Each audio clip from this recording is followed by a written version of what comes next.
Hey guys, welcome back to your own academy that is A to Z chemistry. स्वागत है आप सभी का मेरे इस प्लेटफॉर्म पे जहाँ पे हमने स्टार्ट कर रखा है सॉलिड स्टेट। आपको कल भी मैंने सॉलिड स्टेट की इंपॉर्टेंस समझाई थी कि किस लिए ज़्यादा इंपॉर्टेंट बन जाता है सॉलिड स्टेट, क्योंकि जितने भी आप +2 के बाद एग्ज़ाम्स दोगे उसमें MCQ के क्वेश्चन, चाहे आप CUET का कोई भी एग्ज़ाम दो, चाहे आप JEE का दो, चाहे आप मेंस का दो, चाहे आप कोई भी वटएवर एग्ज़ाम दो आफ्टर 12th, तो ये चैप्टर आपका आना ही आना है। तो इसीलिए ये वीडियो बहुत ज़्यादा इंपॉर्टेंट बन जाती है, ये टॉपिक बहुत इंपॉर्टेंट बन जाता है। इस वीडियो को स्टार्टिंग से लेके एंड तक देखिएगा। और कोई ऐसा बच्चा अगर इस वीडियो को देख रहा है जिसने सॉलिड पार्ट 1 नहीं देखा, आज हम स्टार्ट कर रहे हैं सॉलिड पार्ट 2। जिसने सॉलिड पार्ट 1 नहीं देखा तो प्लीज़ पहले मेरी प्लेलिस्ट के अंदर जाके सॉलिड का पार्ट 1 देख लेना, उसके बाद हम सॉलिड का पार्ट 2 आज से स्टार्ट करने जा रहे हैं। तो सॉलिड का पार्ट 2 स्टार्ट करते हैं। Solid state part 2। Solid state में हम कल तक कर चुके थे non primitive unit cell. Primitive unit cell कौन सी होती हैं, एक बार फटाफट से रिवाइज कर लेते हैं। प्रिमिटिव यूनिट सेल वो होती हैं जिसमें कॉर्नर, सिर्फ centre of atoms present only and only at the corner. तो हमने करा था प्रिमिटिव यूनिट सेल। प्रिमिटिव वो होती हैं जिसमें atoms are present, atoms are present only and only, सिर्फ और सिर्फ एट द कॉर्नर्स। सिर्फ और सिर्फ कहाँ पे प्रेजेंट होते हैं, कॉर्नर्स पे प्रेजेंट होते हैं। जबकि नॉन प्रिमिटिव क्या कहलाता है, नॉन प्रिमिटिव यूनिट सेल वो होते हैं जिसमें कॉर्नर, कल ही बताया था आपको, कॉर्नर प्लस स्पेशल पोजीशन। आज जो अपना टॉपिक है वो स्टार्ट हो रहा है नॉन प्रिमिटिव से, कि नॉन प्रिमिटिव के कितने टाइप्स हैं। नॉन प्रिमिटिव को आगे 3 पार्ट्स में डिवाइड कर दिया जाता है। कल भी हम ये बात कर चुके थे, आज थोड़ा सा दोबारा कर रही हूँ। BCC, BCC की फुल फॉर्म क्या होती है, body centred cubic. Body centred cubic, तो सबसे पहले आपको पता होना चाहिए BCC की फुल फॉर्म क्या है, body centred cubic. Body centred cubic ये टाइप है किसकी, नॉन प्रिमिटिव की ये टाइप है। इसके अंदर एटम्स प्रेजेंट होते हैं कॉर्नर प्लस स्पेशल पोजीशन। वो स्पेशल पोजीशन इसके अंदर क्या है, बॉडी। तो number of atoms are present corner as well as body. Body कौन सी होती है, जिस कमरे में आप बैठे हो उसी कमरे के अंदर एक बार बीचों बीच वाला इमेजिन करके देखो कि एक हवा में फुटबॉल खड़ी है बहुत बड़ी बीचों बीच। तो जैसे मैं एक बॉडी हूँ, बॉडी में बीच में आप इस कमरे में अगर हम बात कर रहे हैं तो स्पेस में, अरेंजमेंट में, स्पेस में एक एटम अरेंज कर रहा है जो कहाँ पे लोकेट कर रहा है, जो बॉडी में लोकेट कर रहा है, तो वो कहलाती है आपकी बॉडी वाली पोजीशन। तो जब एटम्स कॉर्नर कितने होते थे, याद करो कल करवाया था, कॉर्नर्स होते थे 8। कौन कौन से होते थे, फटाफट से एक बार रिकॉल कर लो। 1 2 3 4 5 6 7 8 कॉर्नर होते थे। ठीक है जी मैडम, 8 कॉर्नर होते थे। अच्छा, बॉडी कितनी है, पूरे रूम के अंदर बीचों बीच की पोजीशन कितनी होगी, सिर्फ और सिर्फ बॉडी हमेशा एक ही होती है। बॉडी सेंटर्ड कौन सा होता है, कॉर्नर प्लस बॉडी। हाँ जी, दूसरा पॉइंट आ जाओ, face centred cubic, FCC। FCC क्या कहलाता है, face centred cubic. Face centred cubic कौन सा होता है, जब एटम्स प्रेजेंट हो body plus corner plus faces. Corner के स्पेशल पोजीशन इसमें कौन सी बन जाती है, फेस की। फेस कौन से बताए थे, दीवार के बीच में। कितनी दीवारें हैं आपके घर, आपके कमरे में, गिनना जरा। 1 2 3 4, 4 तो दीवारी, ठीक है, एक ऊपर का और एक नीचे का। 1 2 3 4, 4 दीवारें, एक जमीन वाला पोर्शन, एक ऊपर जहाँ पे पंखा लगा हुआ है। टोटल कितनी वॉल्स हो गई, 6 वॉल्स। तो ये 6 वॉल्स के हर एक वॉल के बीच में ऐसे, मैंने कहा बड़ी बड़ी एक ही दीवार है, दीवार के बीच में एक एटम प्रेजेंट है। तो टोटल फेसेस कितनी हो जाती हैं, 6। तो FCC वो होता है जिसमें कहाँ कहाँ पे प्रेजेंट होता है, कॉर्नर तो है ही है, साथ में कहाँ है, फेसेस पे, फेस पे एटम प्रेजेंट है। ठीक है जी, ये 2 थे। एक आपका और भी आता है, मेन तो ये 2 ही हैं, एक ECC भी आता है, एंड सेंटर्ड क्यूबिक। ECC की फुल फॉर्म क्या होती है, and centred cubic arrangement. And centred cubic क्या होता है, ये FCC से ही निकला है, कुछ अलग नहीं है। जब FCC के अंदर आप कितनी वॉल्स लेते हो, कितनी दीवारें लेते हो, 6 दीवारें लेते हो। FCC की 6 वॉल्स में से आपने सिर्फ काउंट करनी है कौन कौन सी, सिर्फ और सिर्फ पैरेलल वॉल, सिर्फ 2 आमने सामने वाली, या तो ये दोनों आमने सामने वाली हो जाए, या ये दोनों आमने सामने वाली हो जाए, या ये दोनों आमने सामने वाली हो जाए। आइए इनको जरा डायग्राम में प्लॉट करने की कोशिश करते हैं। हमने कहा ये मैंने क्यूबिक अरेंजमेंट बना दिया। सेंटर एटम्स कहाँ कहाँ प्रेजेंट हैं, एटम्स प्रेजेंट हैं एक तो हो गए कॉर्नर पे 1 2 3 4 5 6 7 8 कॉर्नर, ये हैं कॉर्नर वाले। साथ में कॉर्नर के साथ कहाँ पे प्रेजेंट हैं, आमने सामने वाली दीवार पे। मैंने कहा ये दीवार के बीचों बीच और ये दीवार के बीचों बीच।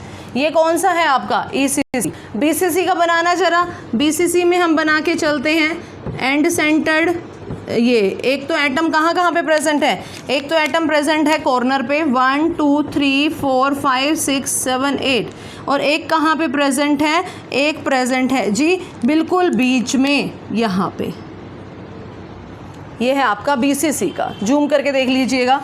FCC पे आ जाओ, FCC में कहाँ पे प्रेजेंट है, FCC में बॉडी एक तो है कॉर्नर पे, कॉर्नर्स बनाइए जरा, 8 कॉर्नर्स 1 2 3 4 5 6 7 8, और दूसरा कहाँ पे है, फेस पे। फेसेस देखो कितनी है 1 2 3 4, 4 दीवारें, एक ऊपर का एक नीचे का, 6 वॉल्स। तो ये आपका बन जाता है FCC अरेंजमेंट। तो अब ये कल हमने वैसे थोड़ा थोड़ा कर लिया था, आज मैंने और डीप में इसको बता दिया नॉन प्रिमिटिव यूनिट सेल्स क्या होती हैं और नॉन प्रिमिटिव यूनिट सेल किस टाइप की होती हैं। अब जो टॉपिक है वो है calculation of number of atoms present in non primitive या प्रिमिटिव यूनिट सेल। फटाफट से इसका स्क्रीनशॉट ले लीजिएगा, आगे करते हैं इसको। रब कर रही हूँ।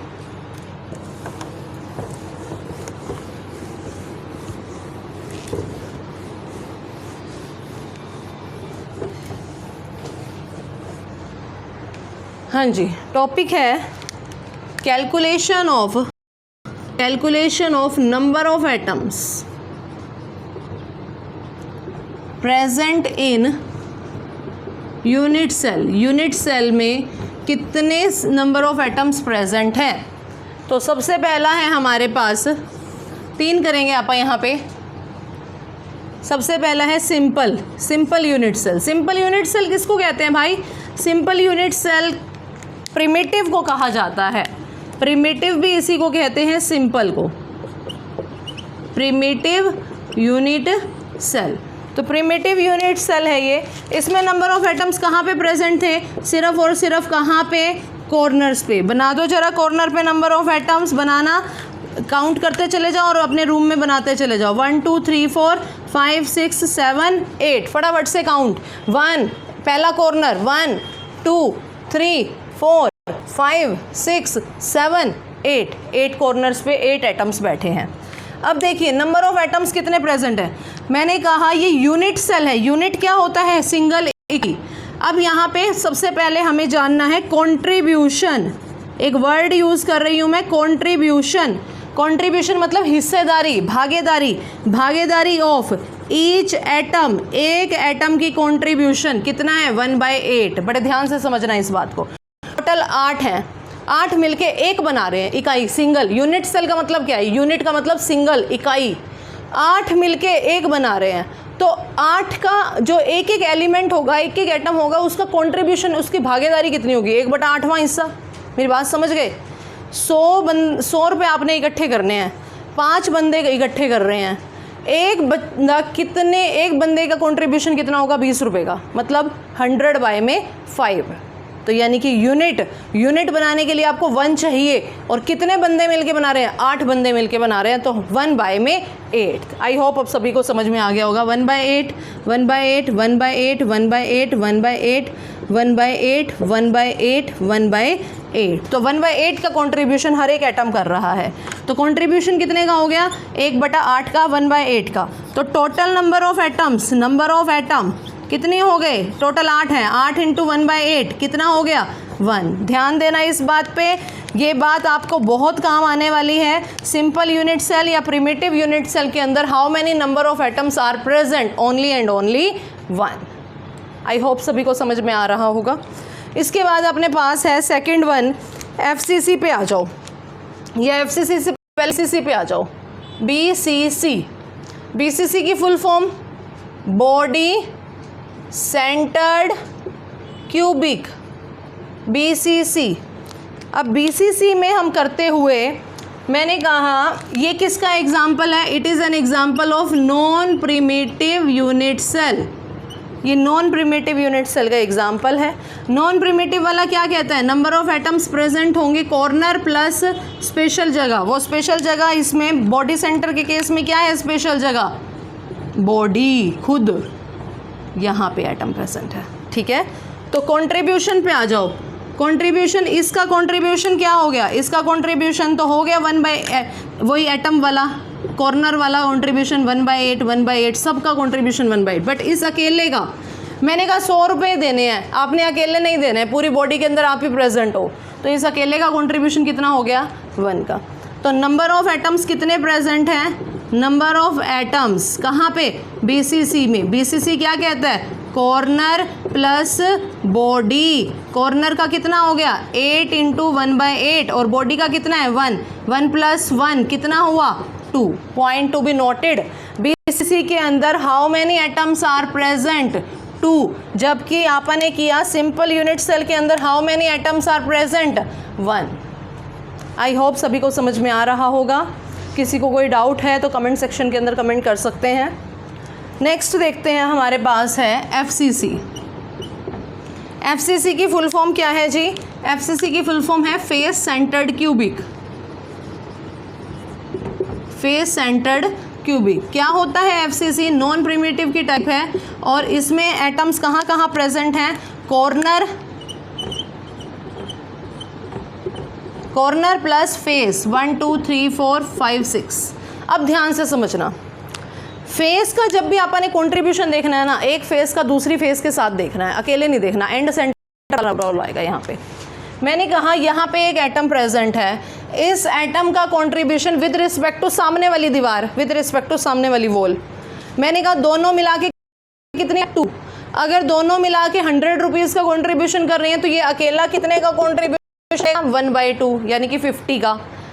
दोनों मिला के 1 रुपया दे रहे हैं तो ये अकेला कितना देगा, आधा, ½ रुपीज़। मतलब एक वॉल का दूसरे वाली वॉल के विद रिस्पेक्ट टू कंट्रीब्यूशन कितना जाएगा 1/2।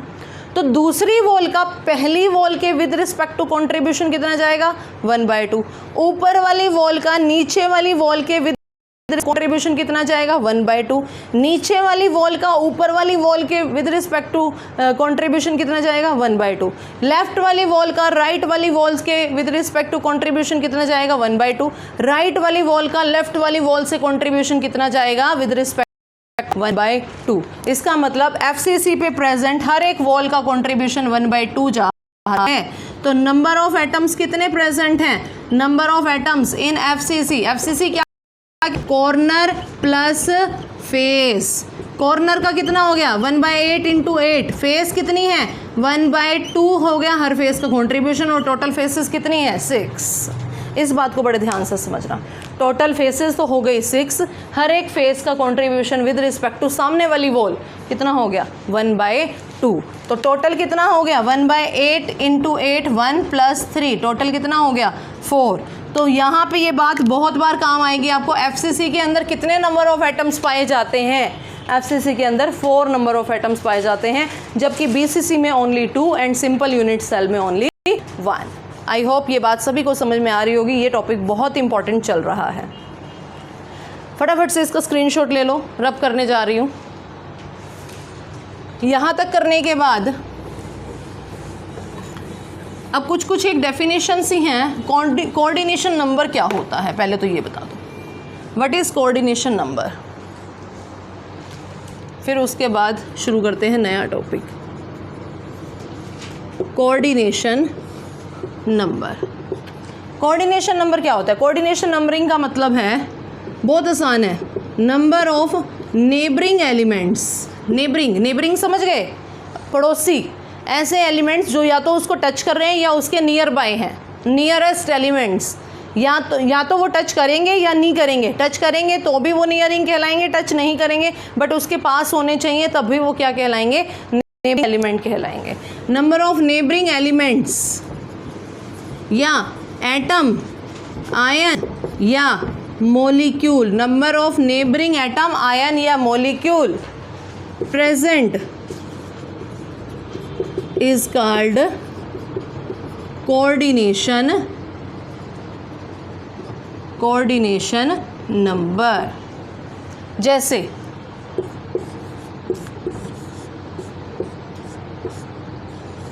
ये बीसीसी है, बीसीसी का कोऑर्डिनेशन नंबर बता दो मुझे।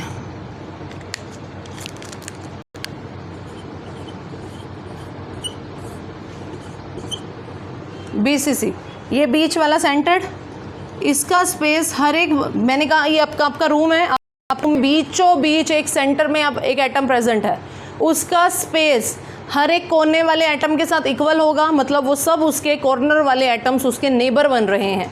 तो बीसीसी में आपका कोऑर्डिनेशन नंबर कितना जा रहा है 8, जबकि एफसीसी के अंदर कोऑर्डिनेशन नंबर कितना जाता है 12। कैसे पता लगी ये बात, करके देखो, करते हैं, थोड़ा सा समझाने की कोशिश करती हूँ, समझ जाए तो अच्छी बात है, नहीं तो याद कर लेना सीधा, क्योंकि अभी मैं ऑनलाइन इस चीज़ को ढंग से बता नहीं पाऊँगी। हमने कहा फेस सेंटर्ड ये होता है, जैसे ये होती है फेस, ठीक है, ये है फेस। अब ये फेस है, देखो 4 तो ये हो गए, 1 2 3 4, 4 एटम्स तो यही हो गए, इसके पड़ोसी 4 इसके ये हो गए, 1 2 3 4, ये सामने वाली दीवार को इंक्लूड मत करना, 4 + 4। ऐसे ही एक और कमरा साथ वाला, जैसे ये एक कमरा है, इसके साथ भी एक कमरा होगा, उसके भी ये वाली दीवार साथ वाले कमरे में भी जा रही होगी, नीचे वाली जो ज़मीन है वो साथ वाले कमरे में भी जा रही होगी, ये वाली जो दीवार है वो साथ वाले कमरे में भी जा रही होगी, सामने वाली जो दीवार कमरे में भी जा रही होगी। तो उस फेसेस पे भी नंबर ऑफ एटम्स प्रेजेंट है 4 + 4 + 4 = 12। याद हो जाए तो अच्छी बात है, नहीं तो सीधा लर्न कर लेना। बीसीसी पे 8 होता है कोऑर्डिनेशन नंबर, जबकि 12 होता है, पर लर्न जरूर करना है, इंपॉर्टेंट है, इसका 8 इसका 12। ये है आपका कोऑर्डिनेशन नंबर, ठीक है। यहाँ तक करने के बाद मेजर टॉपिक्स ही करवा रही हूँ। यहाँ तक करने के बाद अब है packing, close packing in crystals, close packing.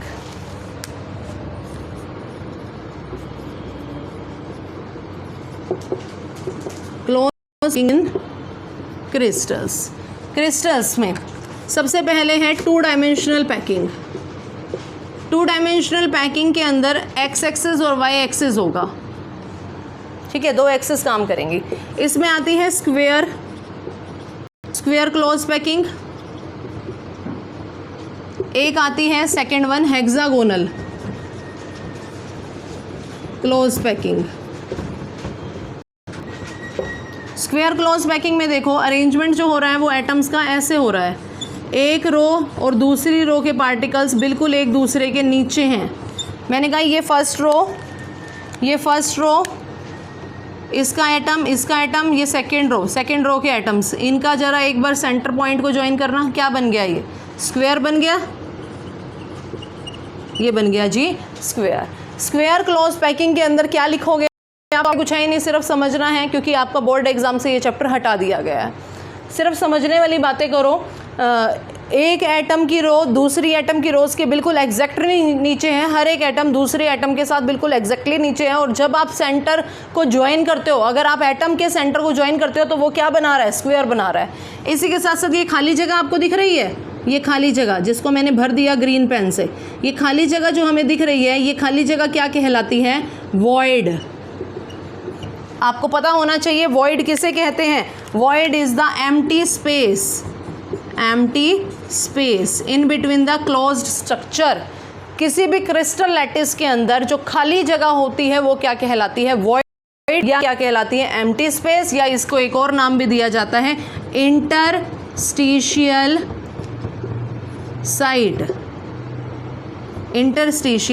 Side. तो ये है स्क्वायर क्लोज पैकिंग। जबकि हेक्सागोनल क्लोज पैकिंग के आपने क्या बनाना है, पहली रो बना दीजिए, दूसरी रो के पार्टिकल्स पहली रो के इन बिटवीन लाई कर रहे हैं, दूसरी रो के पार्टिकल पहली रो के इन बिटवीन, फिर तीसरी रो बिल्कुल पहली रो की जैसी, तीसरी रो पहली रो की जैसी, फिर चौथी रो के पार्टिकल सेकेंड रो के जैसा, ठीक है, तुम्हें पता लग गया। जैसे कोई एक रो रखी, यहाँ पे एक रो रख दी, यहाँ पे पार्टिकल्स हैं 1 2 3 4 5 6 अप टू सो ऑन। अब जो सेकंड रो रखी है ना वो थोड़ी सी आगे खिसका के रख दी, थर्ड रो फिर ऐसे रख दी, फिर फोर्थ रो जो रखी है वो फिर थोड़ी सी आगे खिसका के रखी है, ये ऐसे हो गया। ठीक है, समझ गए होगे आप मेरी बात को। तो पार्टिकल्स को धक्का सेकेंड फोर्थ रो के पार्टिकल्स को धक्का कर दे के आगे की तरफ कर दिया। अब यहाँ पे हर एक एटम देखिए, ये एटम देख लो कितनों के साथ टच कर रहा है, 1 2 3 4 5 6 टच कर रहा है, 6 के साथ टच कर रहा है, इसीलिए इसे कौन सी पैकिंग कहा जाता है, हेक्सागोनल क्लोज पैकिंग। हेक्सा का मतलब 6। और इसकी जो वॉइड है, वॉइड देखो जरा, इसकी जो ये वॉइड है ये कैसी वॉइड है, उसकी तो स्क्वायर वाली थी, इसकी कैसी वॉइड है, 3 की वजह से बन रही है, ट्रायंगुलर वॉइड। कैसी वॉइड इसमें निकल के सामने आई, ट्रायंगुलर वॉइड। इसमें कौन सी वॉइड थी, 4 की वजह से बन रही थी, ये कौन सी थी, स्क्वायर वॉइड। कौन सी वॉइड है, ट्रायंगुलर वॉइड। आई होप आपको समझ में आ गया होगा। अच्छा जी, अब यहाँ तक करने के बाद एक बहुत ही इम्पॉर्टेंट पॉइंट बताने जा रही हूँ। जो स्क्वायर क्लोज पैकिंग है ये कितना स्पेस ऑक्यूपाई करती है, जबकि हेक्सागोनल क्लोज पैकिंग कितना स्पेस ऑक्यूपाई करती है। हेक्सागोनल क्लोज पैकिंग तो 60.4% स्पेस ऑक्यूपाई करती है, जबकि square close packing 52.4% space occupy करती है। वेरी वेरी इंपॉर्टेंट पॉइंट, इस बात को एक बार लिख लेना कि ये कितना space occupy, square close packing कितना स्पेस ऑक्यूपाई करती है, 52.4। अगर आपसे देखो उल्टा करके पूछ सकता है, आपसे पूछे कि कितना स्पेस अनऑक्यूपाइड है, मतलब एम्प्टी स्पेस, 100 में से इसको माइनस कर दोगे अनऑक्यूपाइड स्पेस निकल जाएगा। सिमिलरली जो ऑक्यूपाइड स्पेस है वो परसेंट है, एम्प्टी स्पेस कितना बच गया, 100 में से इसको माइनस कर दोगे एम्प्टी स्पेस बन जाएगा। यहाँ तक करने के बाद नेक्स्ट जो है वो शुरू होता है, 1 मिनट के लिए देखिए जरा। तो यहाँ तक देखने के बाद इसका स्क्रीनशॉट ले लीजिएगा फटाफट। फिर उसके बाद है 3 डायमेंशनल क्लोज पैकिंग, इसको मैं रब कर रही हूँ। ये थी आपकी 2 डायमेंशनल क्लोज पैकिंग। अब आपके पास है 3 dimensional close packing. Close packing भी बहुत आसान है। क्या है इसके अंदर, 3 डायमेंशनल क्लोज पैकिंग 2 आ जाएंगी। एक तो आ जाएगी हेक्सागोनल, हेक्सागोनल, एक आ जाएगी ऑक्टा वाली। एक तो आ जाएगी आपकी हेक्सागोनल और एक आ जाएगी ऑक्टा वाली, या इसका जो नाम है पड़ता है क्यूबिक क्लोज पैकिंग, सीधा क्यूबिक क्लोज पैकिंग, CCP कहते हैं इसको। इसको क्या कहते हैं, शॉर्ट फॉर्म इसको क्या दिया जाता है, इसका है पैकिंग HCP, इसको कहते हैं HCP, इसको क्या कहते हैं CCP। ये HCP, ये CCP। सुनो, समझने वाली है, कुछ खास नहीं है। A row, B row same, फिर A रो, फिर B रो, ये है। देखो जी, फर्स्ट रो, सेकंड रो, फिर थर्ड रो, A और C थर्ड रो बराबर होगी, फिर फोर्थ रो। एक रो जब दूसरी रो के बिल्कुल ऊपर प्लेस करे, first row particle, second row particle, third row particle, fourth row particle, जब एक रो दूसरी रो के बिल्कुल ऊपर नीचे नीचे ऊपर प्लेस करे, वो जो पैकिंग निकल के सामने आती है hexagonal close packing. Hexagonal close packing में बस स्क्वायर में और हेक्सागोनल में फ़र्क क्या है, वो 2 डायमेंशन में थी, और यहाँ पे इसकी वजह से जो क्रिएट हो रहा होता है, ये जो क्रिएट हो रहा है, ये जो क्रिएट हो रहा है, ये जो निकल रहा है, ये आपकी हाइट भी निकल जाती है, यानी कि ये 3 डायमेंशन का रूप बन जाता है। बस ये 3 डायमेंशन में है, वो 2 डायमेंशन में, और कुछ फ़र्क नहीं है। क्यूबिक क्लोज पैकिंग समझो। क्यूबिक क्लोज पैकिंग समझने के लिए मैंने कहा एक रो, दूसरी रो, तीसरी रो को, इन दोनों के बीच में जो स्पेस बन रहा है ना, अब यहाँ पे ऐसे ये 2 डायमेंशन में नहीं है, ये 3 डायमेंशन के अंदर करना है। फर्स्ट रो के पार्टिकल, सेकंड रो के पार्टिकल, थर्ड रो को आपने वहाँ रखना है जितना इन दोनों के बीच में स्पेस बनेगा। फर्स्ट रो के पार्टिकल ये लो जी A, सेकंड रो के पार्टिकल ये B, थर्ड रो के पार्टिकल वहाँ रखने हैं जितना इसका स्पेस बन रहा है, इसके ऊपर जो एम्प्टी स्पेस है। इसको मेरे समझाने से बेटर तुम खुद एक्सपीरियंस कर पाओगे, तुम खुद इमेजिन करके ज़्यादा अच्छे से कर पाओगे, क्योंकि 3 डायमेंशन की ये सारी चीज़ें हैं। अच्छा, मेन बात इसमें समझने वाली, याद करने वाली क्या है जो इसमें से MCQ उठाया गया या प्रीवियस ईयर में एक क्वेश्चन इसमें पूछा गया था, इन दोनों HCP और CCP के अंदर ऑक्यूपाइड स्पेस कितना है? Occupied space very very occupied space है 76%। तो एम्प्टी स्पेस कितना होगा? 100 में से माइनस कर दो, एम्प्टी स्पेस कितना होगा? 100 minus 76%, that is 24%। Very very important point. और कुछ करो ना करो, ये दो बातें यहाँ पे जरूर कर लेना, ऑक्यूपाइड स्पेस कितना है और एम्प्टी स्पेस कितना है। यहाँ तक करने के बाद फटाफट से इसका स्क्रीनशॉट ले लो, रब कर रही हूँ। उसके बाद अब जो पार्ट शुरू होता है वो वैसे तो डेरिवेशन शुरू हो जाती है, बट आपने कोई बोर्ड एग्जाम तो देना नहीं है जो आपको डेरिवेशन करनी पड़े, तो डायरेक्ट मैं आपको फॉर्मूला बताने जा रही हूँ। बस 1 मिनट का टाइम दो आप मुझे। हाँ जी, तो ये देखिए अब आपके सामने है कुछ एक इम्पॉर्टेंट फॉर्मूला, बट आपका बोर्ड एग्जाम में ये चैप्टर नहीं आना, ये सिर्फ और सिर्फ MCQ देने हैं, आपने सब्जेक्टिव पेपर अटेम्प्ट नहीं करना, ऑब्जेक्टिव पेपर के लिए ये चैप्टर करवाया जा रहा है, इसलिए सिर्फ फॉर्मूला पे आइए। सिंपल क्यूबिक सेल कौन सी होती है? सिंपल वो होती है जिसमें नंबर ऑफ एटम्स प्रेजेंट होते हैं सिर्फ और सिर्फ कहाँ पे? कॉर्नर पे। नंबर ऑफ एटम्स कहाँ पे प्रेजेंट है? कॉर्नर पे। तो यहाँ पे आपने रिलेशनशिप करना है। ए क्या है यहाँ पे? ए है आपके पास लेंथ, एक्सियल लेंथ, मतलब एक एज की यूनिट सेल की लेंथ। ए लिख लेना, क्या है? Length, axial length. ए यहाँ पे अगर मैं दिखाऊं तो यहाँ पे आपके पास ये ए, ये है, ये ए है, बट दिस इज ए, ये ए है, ठीक है। अच्छा जी, फेस सेंटर्ड कौन सा होता है? एटम्स कहाँ कहाँ प्रेजेंट हैं? Corner plus face. तो a is equals to 2√2r।